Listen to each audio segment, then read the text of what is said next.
one of the things that I've kind of fallen into, and is because I love it, is how do you acquire new customers? And I'm not talking about acquisition ads and all of Yeah. that. Like that falls into it. That's a tiny piece of it. But like, how do you show up as a brand in the right places at the right time to the right potential customer? And that has so much opportunity. The other piece is once you've got the customer, how do you keep them? How do you make Mhm. them loyal? How do you get them come back over and over again? And obviously this is acquisition marketing and retention marketing if you want to be really traditional about how you break Mhm. it up. There's so many ways a customer can discover you now, and there's so many places a customer can buy you. And I work with brands and founders in different ways, but my goal is always to help with that kind of channeling the energy of what needs to be solved. And more often than not, the size of brand I work with, they're always like, we need awareness, Right. and awareness is not PR. Awareness is more people learning about you.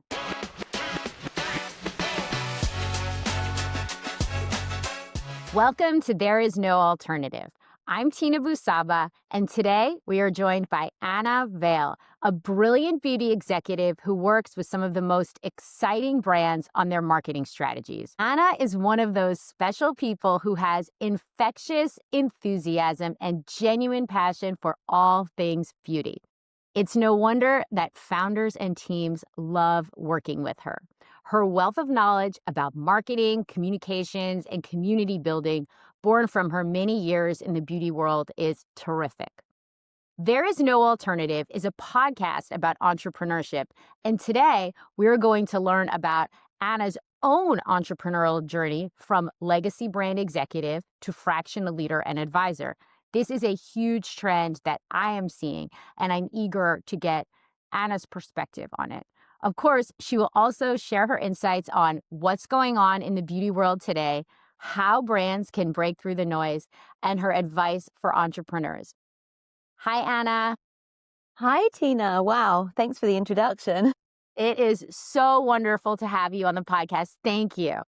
Thank you for inviting me. This is going to be fun, super Yes, fun. definitely. Okay, so we'll do a little warm-up question. What did you have for breakfast today? Okay, you asked me this in the prep. I actually had a protein smoothie, chocolate with banana, and I'm now adding creatine to it for my joint. Okay. Okay. So, this is actually this is a common theme that we are hearing in this podcast specifically. So I definitely am like long the protein smoothie with the added, so it's good.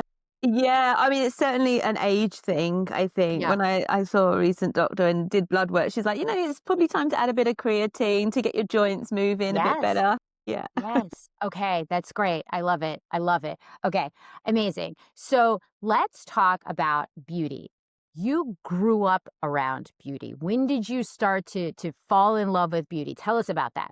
Oh, okay. So, I mean, forever. Tina, forever. And it's funny, I talk about this often, but my mom was an Avon lady when I was growing up. Great. Yeah. And I would literally put puzzle pieces together of like the mini fragrance vials and the tiny little lipsticks. Remember the tiny lipsticks that would come in the Yes. box and you would test them out before you purchase like an 8 pounds lipstick. As you can tell, I'm British. So this was all in the UK. So Avon was over there.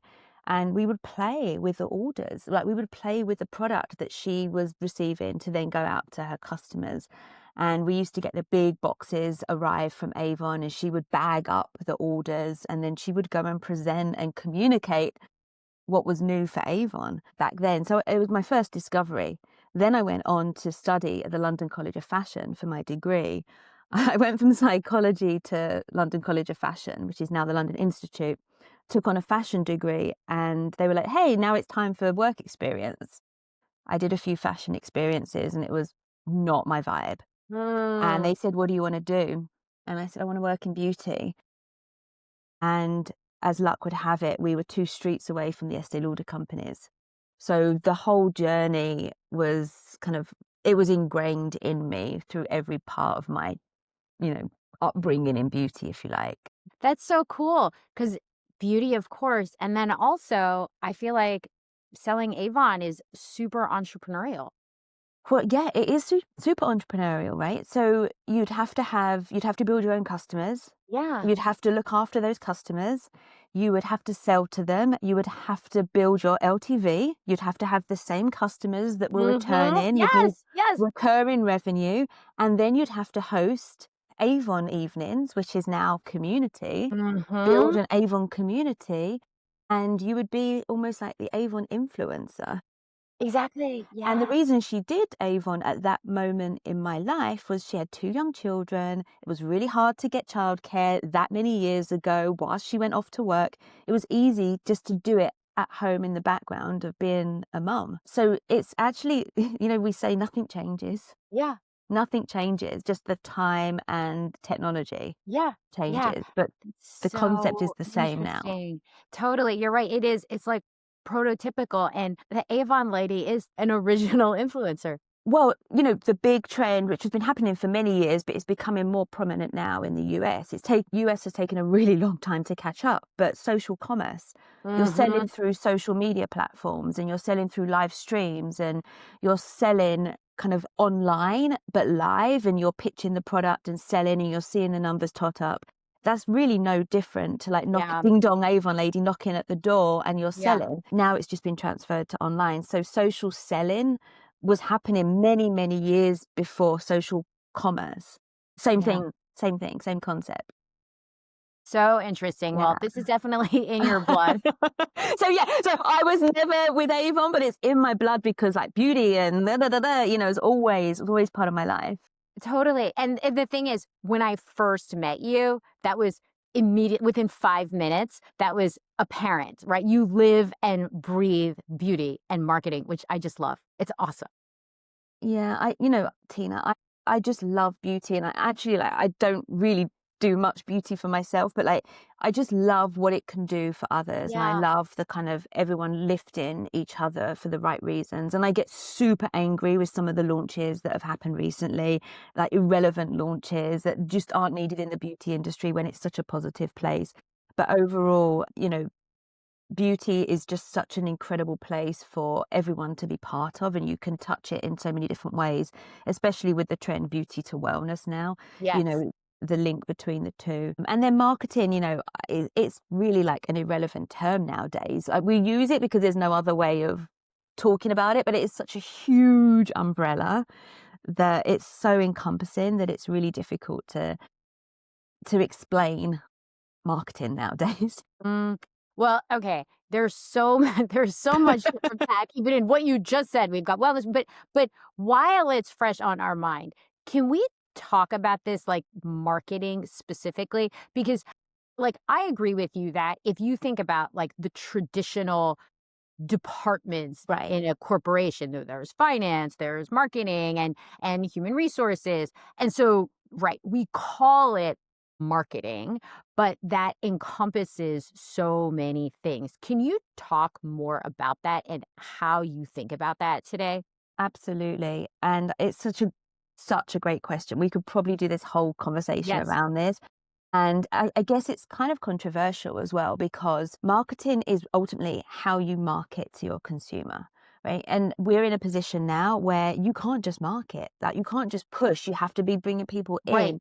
Right. So the whole concept of marketing doesn't really exist.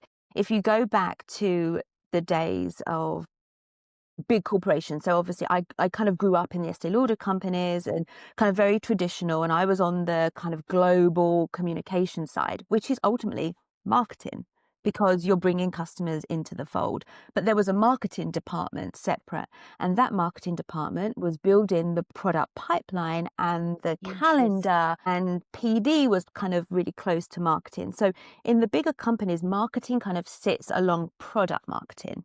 Over Mm, time, marketing has evolved in so many ways. There's online marketing, social marketing, influencer marketing, product marketing. If you think about retail marketing, what you have to do to really win in retail marketing is a completely different function to product marketing, to social marketing. In recent years, as you know, I only work in the indie space and different size brands, 5 to 50 million. But with that, when you talk to brands that are predominantly D2C, they call the marketing department the department that runs the entire D2C function. Okay, now if you really want to break that up, that almost should be a sales D2C function, because D2C is a sell-in channel, but most companies call it marketing because of all the digital marketing and everything that comes with that. So when I connect with brands I haven't met before, or I have kind of conversations with potential clients, when we talk about, oh, I need marketing, I would say the whole conversation is actually, what do you need? Like, really, what do you need in marketing? And a lot of the time it's like, we need brand awareness, like we need more people to know us. Yeah. Or they might say our content's not working, or we just haven't cracked social yet. And they're saying we need marketing. I'm like, okay, marketing alone, there's probably about 15, maybe 20 functions. Yeah. That is a great insight. Really, really interesting. Okay, so I want to keep on this topic, but especially like the lens that you have working with indie brands and how you got there. So, can you walk us through? You started at Estee Lauder and then you've worked as a beauty executive, including in Dubai, I think, right? Yeah. Which is Yeah. amazing. And walk us through that, and then how you got to this point of launching your own business. Yeah. So Tina, it's, without doing like the elevator pitch, Right. I kind of grew up in Estee Lauder companies. I became an intern. I was offered a job before I even graduated. Obviously, I didn't take it until I graduated. And I bounced from all the amazing brands. Yeah. I was on brands that don't exist anymore, and I launched La Mer in the UK, and I went to Clinique, which was the biggest brand in the world at the Mhm. time. And I just grew up in the company, and it was a very safe space. This was in the Yeah. UK, and there was a point in my career where I kind of felt like I was kind of slightly suffocated in corporate. Mhm. There was so many layers and layers and layers and layers above Yeah. me, and I got this incredible opportunity to go and run marketing and comms at Space NK, the retailer in London. And I was working with NK, Nikki herself, and at that moment in time, even though it was completely different to what I had been used to, I had the opportunity to work with beauty founders. And at the time, they were called startup beauty brands. It Mhm. wasn't indie. I I introduced Kate Somerville's brand in the UK, and her and I still remain friends. I brought Orbe over to the UK. This was kind of like a really iconic time. Poppy King of Mm. Lipstick Queen. There were so many brands. And I fell in love with this entrepreneur, like this person that was so dead set on their mission and their vision. They were Yes. so sure of their brand. And this, there were lots of brands then, but not as many as now. So it was competitive, but not as competitive as it is. They really were breaking barriers. They were creating new categories. They were doing something different. They were really bringing something new to market. And I really fell in love with that period of time in my career. So many things happened and changed, and I ended up, a couple of years in, I ended up getting a call from Lauder, and they were like, "Hey, we're launching Tom Ford, like makeup. Will you come back?" And I got caught up, and I was like, "There's no way I'm not doing that." And I went back to corporate to launch Tom Ford makeup. I ended up launching Erin Lauder's fragrance brand, which is Divine. Yeah, so I ended up going back, and then I got promoted, came over to New York, and I ran Estée Lauder global comms for 42 countries, I think it was. Um, so, but I never got this moment out of my head about I was so in tune with the founders, but I never kind of did enough at that point. And you know what happens in your career? I kind of just kept going. It was great. I had a good career. I was in a safe environment in corporate. I then had my daughter, who's now nearly 10, and I just couldn't do the travel anymore. I just couldn't. I could not Mm. travel the world the way I was, and I wasn't prepared to lose the opportunity to bring up my daughter. So it took some time off, and I ended up moving to Dubai with my husband, dog, and daughter, and then got really busy over there. But what I was doing in Dubai was my global understanding of brands. I was helping global brands enter the region. So it was such an eye opener, because when I was in New York, it'd be like, "Oh yeah, Dubai, they love fragrance." And I lived in Dubai, and it was like, this is such a incredible, incredible region where it was so diverse and so much interest in beauty. So I was really a partner to many of the brands, global brands, entering the market and how they transitioned from being a global brand to being a regionally relevant brand, which is Hmm. a huge transition for a small or a big brand. You can't just enter a market and be like, well, everyone loves us in the US. Of course, they're going Right. to love us. Right. Right. Yeah. So I was this bridge. I was this like kind of bridge without even realizing it was happening. I was there for a good few years, had the most amazing time. And now you're seeing like Dubai really becoming like a Yeah. beauty center with a lot of the activity happening. And last week there was some activity out there in Dubai and people were on the escalator in the Dubai mall leading up to Sephora, the biggest grossing Sephora in the world. And I was like, Yes. every Saturday, I did that every Saturday. Every weekend I was in the mall walking around Sephora because it was so hot. I couldn't really go anywhere. Once you've Yes. been to the beach in the morning, you'd have to go to the mall in the afternoon. Anyway, came back to New York. Just love that the flexibility and like, anything is possible out here in New York and the US, and just missed it terribly. Came back, continued in the corporate world, and this was over 5 years ago now. And obviously COVID hit. And I had a hiccup in my career. I lost my job due to a complete huge restructure. The brand ended up getting sold. And I started networking with people that I'd always wanted to kind of know. And a few people had said to me, you know what, you'd be such a good consultant because you have so much knowledge and you're good for the British brands entering America. You're good for the American brands going global. Hmm. And I didn't ignore it. And I started testing out what this consulting kind of output would look like. And 5 years later, here I am, really partnering with brands and like bringing just a new kind of point of view to what's happening here in the US, and really being a partner to help beauty founders and smaller indie brands really find their why and what's going to take them to the next level. It was never, I have to tell you, like, it was absolutely never, ever the plan. All these things happened at different points in my career, but it was never the plan. And honestly, I have no idea what's next. Well, you're great at what you do. So I think, though, like, I love this journey, Anna. It's so interesting and so inspiring. When you first started, once you had left corporate and you first started building your business, so this is now like, almost 5 years ago, how did it feel to be like doing something new and to have to, I think, like hustle for business in a way that when we're in a corporate setting, we don't have to do that? Yeah, I think that's one of the hardest questions because naturally being British, I'm like, naturally self-deprecating, and being in an American environment, the confidence is just two different things. And I see my daughter now, she's growing up in an American school and she's like, I've got this, I'm amazing, my hair looks great. And I just didn't grow up like that. If someone would be like, your hair looks great, I'd be like, oh, does it? It's dirty. It's just the way I was brought up as a Brit is just very different to Yeah. Americans. So to start talking about myself was quite hard. And also in the environment I was always in, I was always behind the scenes, always, especially in corporate. Mm, They never pushed people because they didn't want to lose the talent or you weren't the star. It was about the brand. So it was actually extremely difficult to really hustle. It still is. I'm still like desperately apologetic if I follow up on an email. But I realized that you, as an independent consultant, yes, I have people like you and like my community who we have connections. We can speak at any time and we can ask each other for support. But like you really are just you and people aren't thinking about you.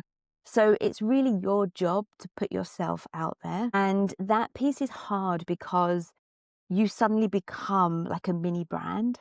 yes. So where I was behind the scenes and I was always pushing the brand or pushing the expert on the brand, suddenly you have to think extremely differently. And that's been the hardest part. And even this morning, I realized I probably haven't posted on LinkedIn I haven't posted for about 4 weeks. I've got too busy with other things, and that's not good.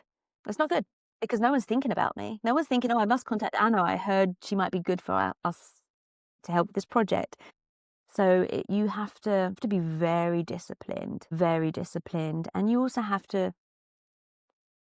have to also like really value other people's time as well.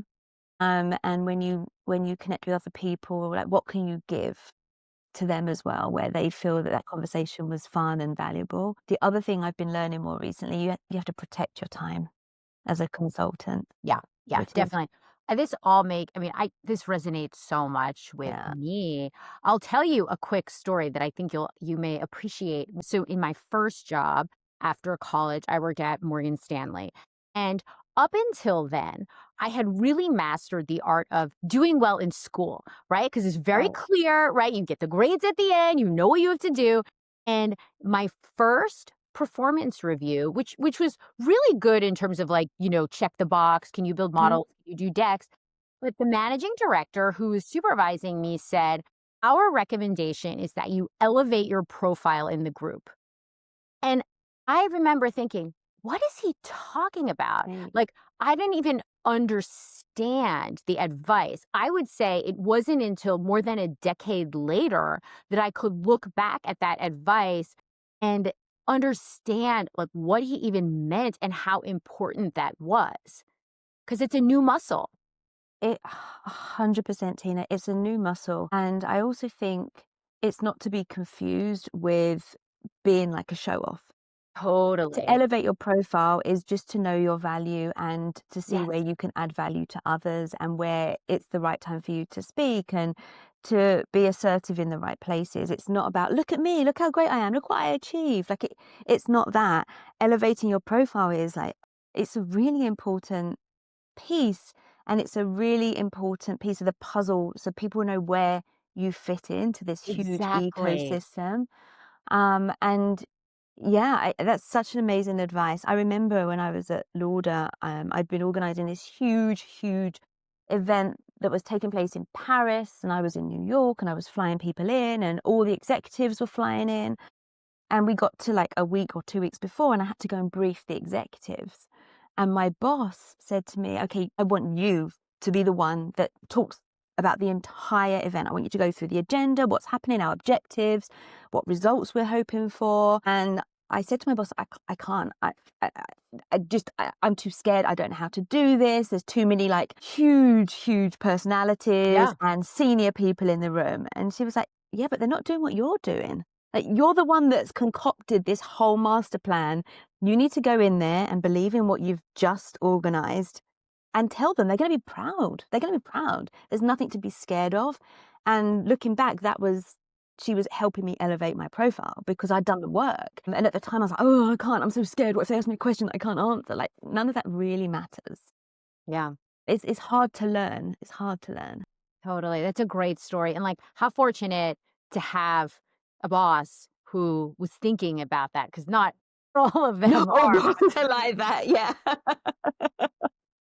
Actually, her name was Tina as well. But she was like, "In you go," and I was like, "I can't. I haven't got the right shoes on, and I haven't got the." Exactly. Exactly. Oh, I love it. I love it. That's so great. I love it. But Um, these are skills that I totally. think coming from like corporate to indie Yes. is, you know, I, I don't.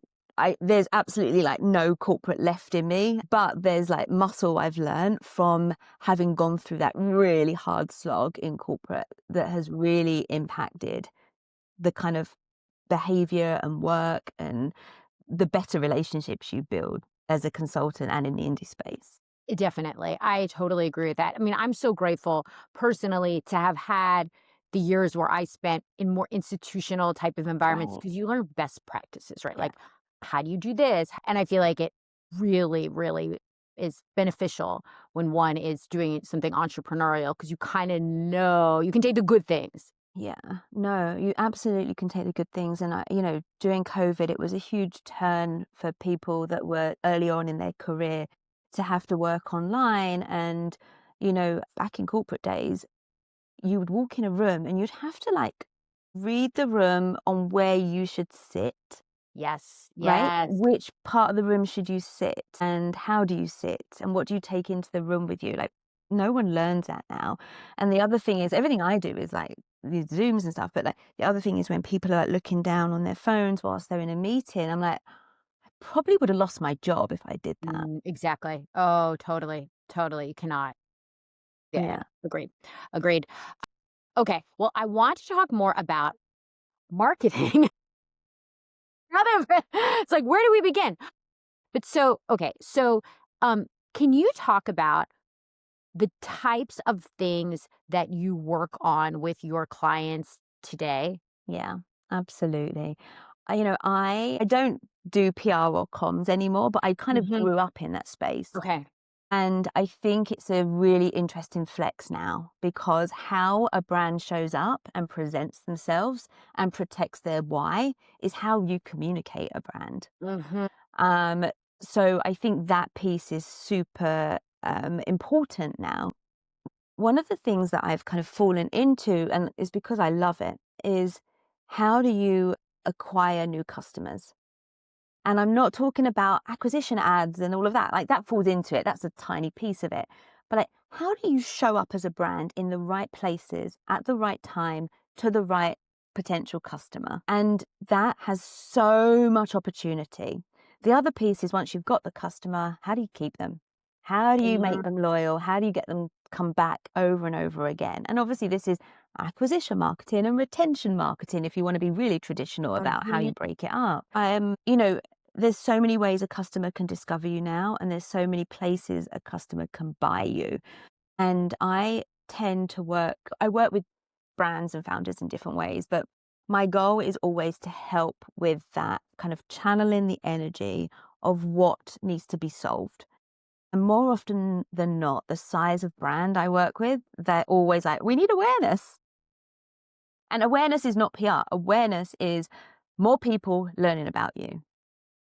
And in order to get conversion, whether it's at the Sephora counter or whether it's online on D2C or whether it's on TikTok Shop, the only way you're going to get conversion if people have discovered you. Hmm.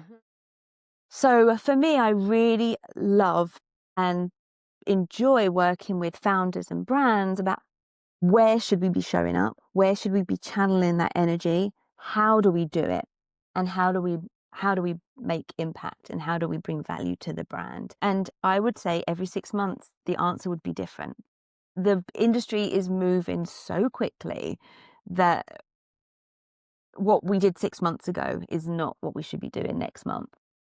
And as a consultant, people look at the brands that I've worked with and they all want to know about what did you do with that cool brand? Hmm. That's cool, like, really cool brand, but that was 2 years ago. And, like, Interesting. 2 Yeah. years ago, we weren't talking about LLMs and chat recommending your product, right? We weren't talking about that. 2 years ago, we were like, "Oh, I wanna go viral on TikTok." Well, now TikTok is an entire ecosystem on its own, and you absolutely cannot you just do organic seeding on TikTok anymore. You have to have a whole ecosystem set up and pretty much a sales channel. Um, so so anyway, they're the types of problems I like to solve with clients. And we look at budgets together and we look at cadence and roadmaps and what makes sense for that brand at that point. A Mhm. lot of the time we look at where are they retailing, where do they want to be retailing based on their consumer profile. I also like to look at what are their consumers doing and consuming. And I always like to say this is your priority consumer or your ICP, but who's at your secondary and tertiary consumer because they're just as important. And I'm being very vague and kind of high level here. I work with clients from an advisory point of view. So, if you just need me for a few hours a week and I can advise you, you'll go off and do it. Or I really get in the weeds and become, a fractional team member for a good period of time where we can really make a difference and make some changes. And I normally sit between the founder and the team and be that bridge between the two. I don't really like to give myself a title because it kind of boxes you in. Mhm, mhm. But if you're looking for consumers or you're looking to keep them, that's what, love doing. Yeah. And I love experimenting in new channels. All right. Well, I definitely want to talk more about that because so when I first moved to San Francisco more than a dozen years ago, I was sitting around a table with folks in the consumer space. Okay. And the topic was SEO Right. and what was going on and Google had changed the algorithm and, it was like, oh. And then for me, maybe 6 months ago or so, I started to hear this conversation around GEO or Right. whatever we're calling it. But what are your thoughts on that? Okay, first off, I'm absolutely obsessed. I'm absolutely obsessed because SEO hasn't gone anywhere. This is the biggest issue with brand and budget right now. SEO hasn't gone anywhere. What's happened is we are now not just talking to the consumer, we're talking to LLMs and agents. We're basically talking to consumers and robots. Yeah. Yeah. It hasn't changed. We're just talking to more people, which means we need more budget because you're talking to, and a lot of the chat apps, so Perplexity, Google AI and ChatGPT and Claude, and they're using Google. They're pulling from Google for their answers. Yeah. So we can't just say, oh, we're not doing SEO and Google search anymore, because that is where a lot of the data is coming from, as well as many other places. So SEO is still there, but really brands should be looking at GEO, or it's sometimes called AIEO. Yeah. It's like we're learning our alphabet, and it comes from the outside and it comes from the inside. And here's the kicker that is really hard for data-driven people is you can't do some work and then just read your data on the impact, which is what you can do on Google. You can see the clicks and da-da-da. What's happening is what you're putting out there and what other people are saying about you is what's coming up in search when people are it's what's coming up in recommendation. So you don't know as a brand leader what's coming up in Tina's chat response or Anna's chat response. And there's no way of tracking that. There are a few amazing websites now that can tell you the percentage increase of your discoverability, but it's not telling you the exact thing that's coming up. In fact, I can't tell you how many emails and ads I've been targeted with on this subject. And I honestly don't believe there's like 500 different new platforms that are suddenly experts in this field. So if anyone is looking for platforms, there are some good ones, but certainly there's not like the 500 that are out there saying they're expert. So I think the biggest shift now is we've gone from search to discoverability, but it's not even that. It's gone from search to recommendation. And the recommendations are coming from scraping editorial sites, news sources. So all of that PR that's been out there for years is now being scraped and being bubbled up as answers. So for every beauty founder that says, I can't spend $15,000 on a PR agency, I don't see the results for months. I'm not suggesting you spend that much, but now you do need PR, like you really do, because if you appear on the HuffPost and the news sites and I don't know, all of the beauty magazines, that's all being scraped and being fed into an answer and a result. The other thing is making sure your website is, for want of a better word, pimped. You need to make sure everything is optimized. You need to make sure your FAQs are answering every single question that some type of AI might be looking for. You need to make sure that this side of your website and that side of your website are saying the same thing, because let's not forget, this is robotic. It can't tell the difference between emotion.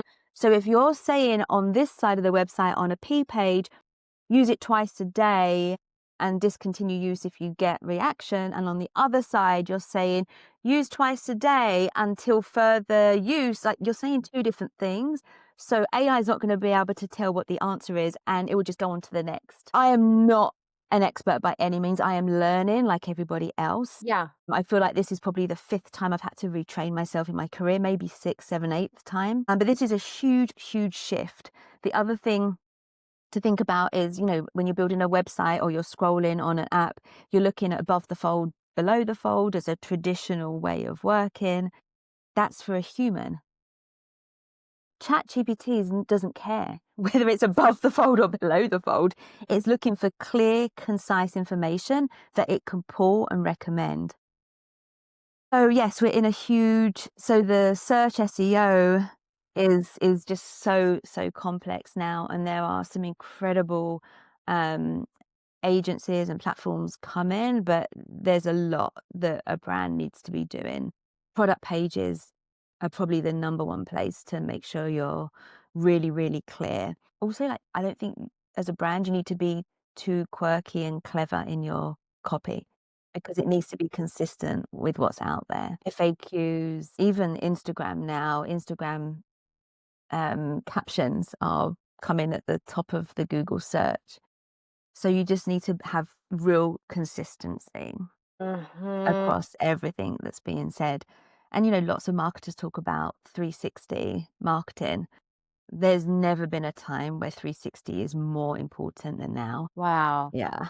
So if you start, let's say you start working, a new business relationship with a brand client, like with that in mind, how do you start? What does that look like? What do you look at? Who are you meeting with? What are you evaluating? Yeah. Honestly, I think everyone is in a rush. Like, everyone needs results right now. But if you Yeah. don't have a foundation and a good base and understanding, you're going to make bad decisions. So the most important thing is to listen more than you speak. Yeah. Always good advice. Always listen more than you speak. If Yes, someone's yes, yes. speaking, and here's me, haven't stopped talking, but if you're in a room with someone that is just speaking and like their own voice, I would question that very quickly. But you need to listen. You need to understand um, people in the room. You need to understand where they've been. You need to understand their goals of where they're going. You really need to understand where the brand is, and you need to understand what's been working. Not that you do it again, but you really need to understand what's been done and what's been working.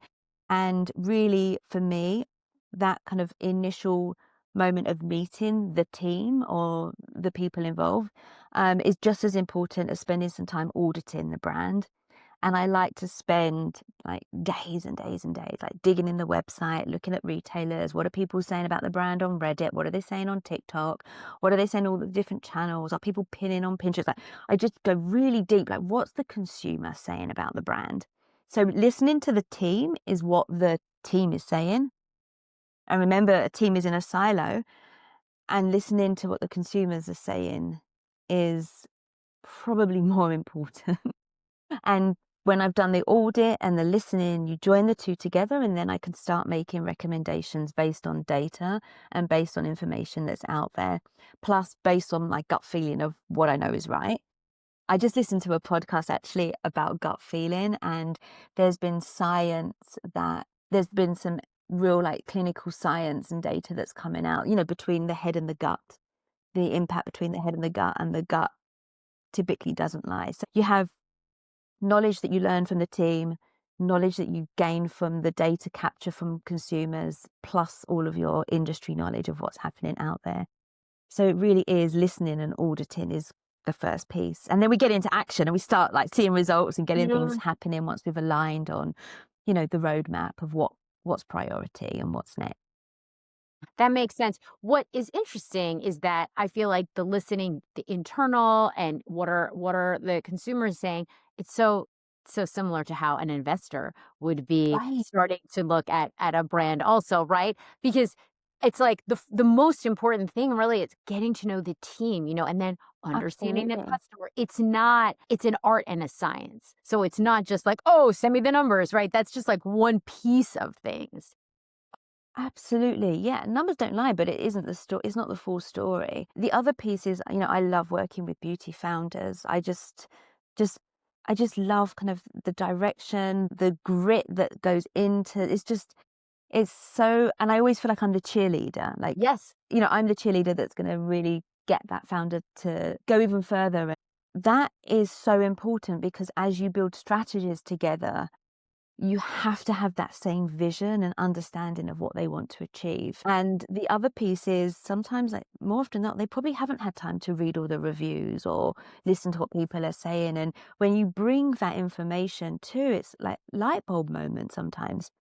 And it's never a bad thing. It's like I haven't thought of it like that. Mm, Together we can make yeah. changes. And they're like the best relationships where there's like this mutual understanding of what the founder wants to achieve and how I can impact that. It's really amazing.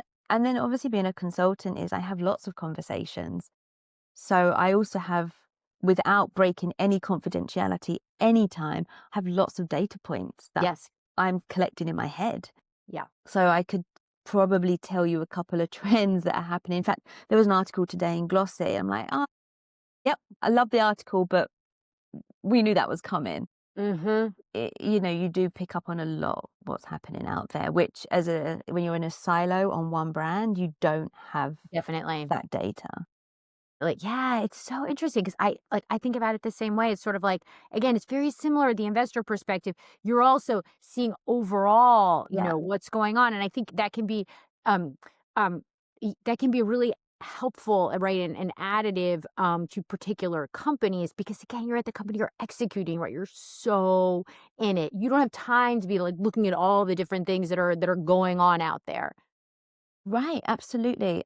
And more recently, I've taken on a lot more like advisory roles Yeah. for actually quite a few AI platforms, some different Interesting. companies. And those types of advisory roles are more like, what should we be doing next? Where should we be going? How should we be speaking?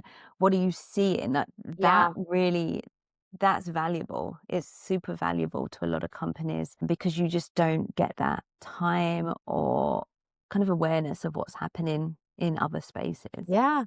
Yeah. Oh, definitely. Okay. So beauty wellness, right? Huge, exciting space. Like what's super cool to you today? What's In the beauty industry specifically, yes. I mean, I don't want to harp on about AI, but the convergence of real people and AI, like together, that's going to be really powerful, and it's really going to like power up so many brands.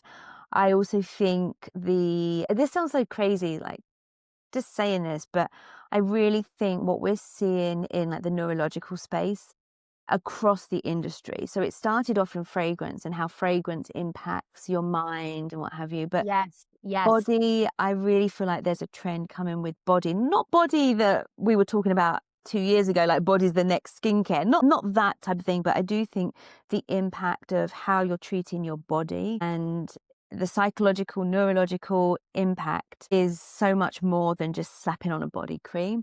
I really feel that's going to be a big trend. Men's grooming. I mean, come on. I've been talking about men's grooming for probably 18 years now. At some point, it has to explode. And I know Agreed. I agree. at some point, and there's articles, and I think I made a comment a few weeks ago, and it's there. It's there. It's just, there are such amazing brands out there, but I think it's harder for men. Typical men's grooming is, I feel like they're just targeting and talking in the wrong way. So I think men's grooming is going to have a big moment at some point. I have no idea. I've been saying it for 18 years, so I can't always be Yeah. accurate. Yep. Yep. At some point. At some point. I And I agree with you also, though. I agree. yeah, I also think the retail environment is a really, really interesting, is a really interesting tipping point. So there's obviously the big retailers that a lot of the brands I work with want to get into. And it's really, really hard. You can get in, but you have to stay there. So they're really important, but what they're doing is really interesting. So within the community and influencer space, I've been talking about the impact of community and how they can impact sales for a very long time. So social commerce, live commerce, and storefronts. So Yeah. influencers being their own store. And there's a few platforms now that you can build your own storefront. I'm not Yes. talking TikTok. I'm talking about independent, integrated platforms that live within the brand and you're owning that relationship. And we're now seeing, this happen at Sephora. They've done their own storefront. Then you've got Ulta as, more of they're tapping into different things with community and offering different ways of buying, shopping. Then we obviously have TikTok Shop happening. There's Shop Live. Like there's so many Mhm. ways. Shop Live is not, no, Shop Talk. Shop Mhm. Talk is not TikTok, right? So there's just so many ways now to retail your product. And there's so many indies that are happening, indie retailers where you really can tap into a niche segment. I think it's really hard for brands to figure out where they should be. And Oh, yeah. yeah, and which retailer makes sense for you. Are you just going to go broad on indies? Are you going to dive all in with an exclusive partnership? That for me in beauty is probably one of the most fascinating pieces of the beauty industry right now. A few months ago, Ulta and Space NK, and now Ulta's gone into Saudi Arabia, which is also close to my heart, having been in the Middle Yeah. East.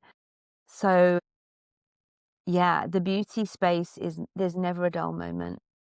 Definitely never a dull moment. The point, the observation that you make on like storefronts and like that whole space, I agree with you. I think that is so fascinating, both from the consumer side and around how I feel like more than ever consumers trust like real people that they trust, and whether it's someone they know or don't know, but that feeling of like, oh, this is a real person who's recommending this. And then also on the influencer and creator side, because I feel like what I see, and part of the reason I was inspired to do this podcast is so many people wanting to build their own business. And that can look really differently, right? Like that can be starting and building a big company, or it can be building a business and a smaller business as doing creator type, right? Like a huge range of things. But I feel like that's like the direction that a lot of this is going in. Absolutely, absolutely. I think that's, part of me was like, I wish I was just an influencer. Just earn so much more money and I would be playing with beauty products all day. And I'm not, underestimating the work and how hard it is to get incredible brands to partner with. But, you know, they have built businesses. And when I work with brands that say two bugbears, one is influencer doesn't work for us. If someone says that to me, they literally put a flame beneath me. And I'm like, what do you mean influencers doesn't work for you? There are hundreds of thousands of influencers. Did you work with all of them? Because until you've worked with all of them, influencer doesn't work with me doesn't mean anything. So that's one piece. And then the other piece is I really believe in organic because I think it's really important to Yeah. drive true, honest, someone that really loves. However, if someone responds, says, look, I've been posting a few times, I'd love to do a paid partnership. And then a brand says, we don't do paid. We don't do paid. I'm like, that's their job. That is their job. Like you're throwing money at Meta that's not even targeting the right customer for you. So Totally. it's really huge business. I'm not talking about influencer marketing as a business. I'm talking about the individuals and Yes, the success they can build and the companies that they can build. And again, that's a whole new way of I agree. being able to buy product and a recommendation and a new acquisition channel. Yeah, this is if we go back to where we began, like what's marketing? Yes, yes, I have no exactly. idea. Right. I totally agree. Completely different from like that sort of one to many message of, old school like TV ads or magazine ads, right? This is a whole new world. Absolutely. I remember seeing like all the 360 decks like 15 years ago, and it would Yes. be like PR's doing this, education is Yes. educating like this, marketing, here's the ads, here's the display ads, and we've got a TV segment, and that was it. That was like it doesn't but all of those pieces have a place still. Totally. It's just there's so much Right. more. Yeah. So exactly. Exactly. So I guess Yeah. that's when I hear people say integrated marketing, I guess that's what they mean, right? Yeah, Hopefully. in some companies, Yeah. which is my point. Like when someone says we need marketing or integrated marketing, my first question is like, what is it you need? Like what is it you need? The other thing is if someone says they can do it all, they can't. No Right. one is an expert in everything. No. No. So interesting. Well, I feel like we could talk for such a long time. This is amazing. But I'm going to ask you one last question. Thank you, Anna. This has been amazing. If Huge you could pleasure. give, you're amazing. If you could give one piece of advice to beauty founders today, what would it be? One piece of advice is so hard. I feel like I could do the 10 commandments. Yes, for sure. Um, But I think one of the pieces of advice I would really, really suggest is never forget your why. Mm-hmm. That's great. And the reason I say that is there's a lot of noise. There's a lot of noise, and you can compare your brand to 15 other brands, but that's not you. It's not you. Just don't forget why you're doing this. Your brand is not here to be like the other 3 brands that you admire. Protect your why, for sure. I love it. I think that's the best advice. And then the other one is always be kind, but that I would say to Agreed. anybody, Totally agreed. always be kind. You never know what anyone's going through. Yeah, but the why is so important, and that also is, as you're building your plans and strategies and growth and everything, why? Like, why is this brand so important? Yeah. Yeah, you gotta have it. You can't go back and find it later. No, you can't. You definitely can't. But you can try. You can try. Exactly. Well, amazing. Thank you so much again, Anna. This has been so wonderful. Tina, thank you so much for having me. It's honestly such an honor, and I love what your podcast stands for, and it's a true delight to be here with you. Thank you. Thank you. Take Bye. If you liked this episode, find more on Spotify and at cxtinvestments.com. And follow me, Tina Bou-Saba, on LinkedIn.